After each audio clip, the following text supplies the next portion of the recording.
Hello everyone, আসসালামু আলাইকুম। আজকে হয়েছে সানডে, অহন বাজে দুপুর 2টা। গোসল টোসল করে আজি সানডে খাওয়াই টাওয়াই আর আমরা ওর সবই রেডি হয়ে পড়ছি। আমি বেড়াইবার যাবার লেগে আমার হুবাই হুড়ি বাজ যাইতেছি। আমার জাল যে হে মানে একদিনও গেছে না বিয়ার পরে দোয়ান থেকে কিবা একটা আনলাম, আনি হারে যে সবই বার হয়ে পড়ছে যাবার লেগে। অহন বন্ধ আইসি যে মানে বন্ধের ভিউটা এত সুন্দর দেখা যাইতেছে। সারে কিনা ধান খেত আরও গাছ গাছালি আর রোদ একদম মানে মাথার উপরে যে আসমানও বিটা সুন্দর দেখা যাইতেছে। একটু ভিডিও ক্লিপ আনার লগে শেয়ার করলাম। পরে এই যে দেখতে দেখতে বাড়িও পাই আলছি। তাগর বাড়ি খুব সুন্দর মানে করছে। বহুত দিন আগে আইছিলাম যে এবেলা ঘর ধরে কাম করতেছে, আদা কিন্তু অন পুরা করে আলছে। আয়া হাঁটতে চাটা দিল, চাটা খাইরা করতেন বই টুয়ে থাকলাম। অন বাচ্চাত বার বুঝে আমি থালির সাইডি খোলাই দিতেছি। মানে ভাবি কাম করতেছে যে আল্লাহ বেলেগের মানুষও অনেকে আবুদু বাসে কিন্তু ছোটো ছোটো তারা তো এইভাবে হেল্প করা না।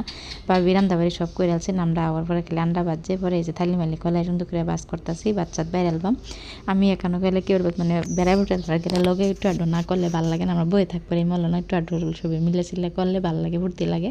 বাচ্চাটি বাইরে লইতাছি। ভাবি কইতাছে তুমি বাইতেও কাম করো, এই নয় কাম করতেছে। আমি আমার এখানে গেলে আমার এই তো বয়সে ভালো লাগে না।